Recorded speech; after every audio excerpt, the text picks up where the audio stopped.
Communiqué. Le gouvernement de la République du Niger porte à la connaissance de l'opinion nationale et internationale que les 12, 13 et 14 mars 2024, ses représentants, sous l'autorité de son Excellence M. Ali Mohamed Lamine Zen, Premier ministre, ont eu une série de rencontres de travail avec une délégation américaine composée de la sous-secrétaire d'État adjointe aux affaires africaines, chef de mission, Mme Molifi, du Dr Céleste Wallander, sous-secrétaire à la Défense pour les affaires de sécurité internationale, du général Michael Langley, commandant en chef de l'Africom, et de Mme Kathleen Fisborn, ambassadeur des États-Unis d'Amérique au Niger. Sous la forme, l'arrivée de la délégation américaine n'a pas respecté les usages diplomatiques. En effet, c'est de façon unilatérale, par note verbale, que le gouvernement américain a informé le gouvernement nigérien de la date d'arrivée et de la composition de sa délégation, ainsi que les autorités nigériennes à rencontrer, sans précision aucune quant à l'objet de sa visite. C'est donc par courtoisie et suivant nos traditions millénaires d'accueil et d'hospitalité que le gouvernement a reçu la délégation américaine. Sur le fond, les échanges entre les deux délégations ont porté essentiellement sur la transition militaire en cours au Niger,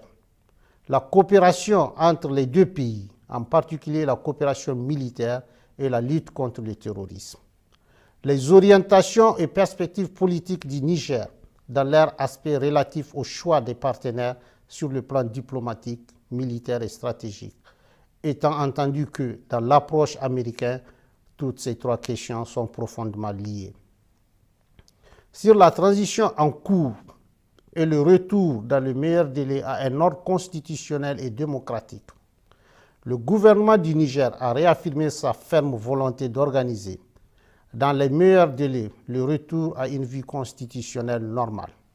Il s'agit d'un engagement solennel, en toute responsabilité, du président du Conseil national pour la sauvegarde de la patrie, chef de l'État, tel qu'exprimé dans son adresse à la nation du 19 août 2023.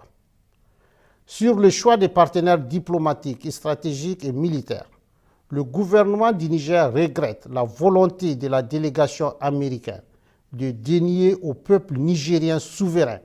le droit de choisir ses partenaires et les types de partenariats à même de l'aider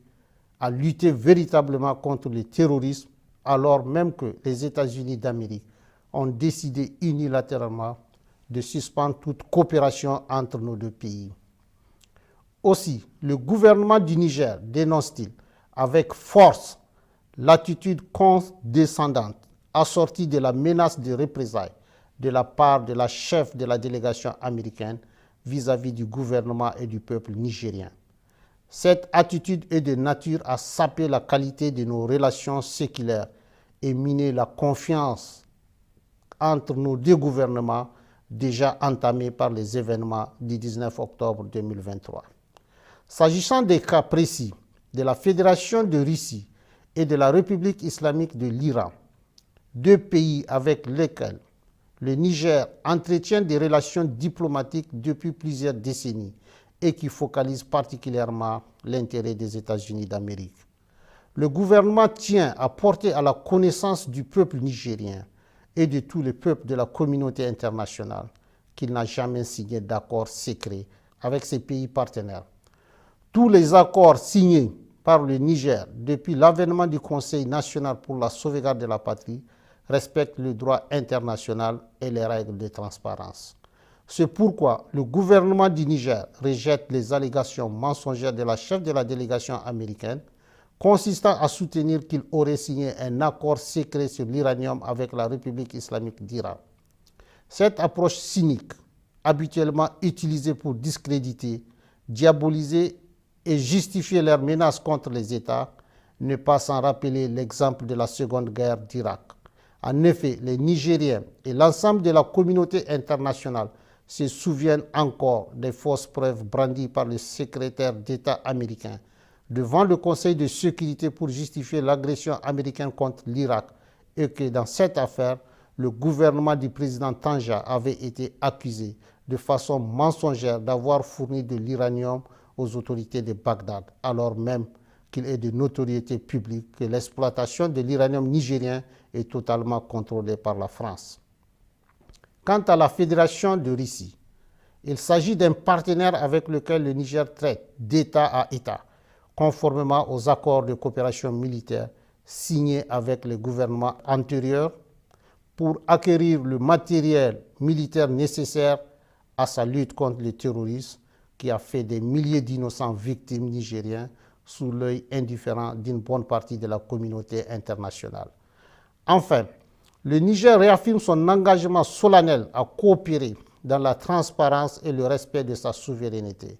avec tous les pays et peuples épris de paix et de justice, conformément aux règles du droit international. Sur la coopération entre les deux pays, en particulier la coopération militaire et la lutte contre le terrorisme, faut-il le rappeler, la présence américaine sur le territoire de la République du Niger est illégale et viole toutes les règles constitutionnelles et démocratiques qui voudraient que le peuple souverain, notamment à travers ses représentants élus, soit consulté pour l'installation d'une armée étrangère sur le territoire national.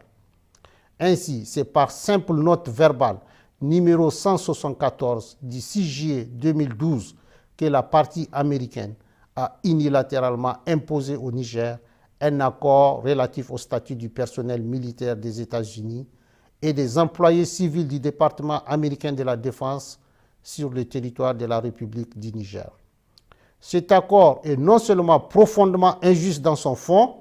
mais également ne répond pas aux aspirations et aux intérêts du peuple nigérien pour les raisons objectives suivantes. D'abord, il contraint le Niger à payer des factures liées aux taxes des avions militaires américains dont ces derniers doivent normalement s'acquitter et qui coûtent des milliards de francs CFA aux contribuables nigériens. Ensuite, les autorités nigériennes compétentes n'ont aucune information sur les activités militaires menées à partir des bases américaines au Niger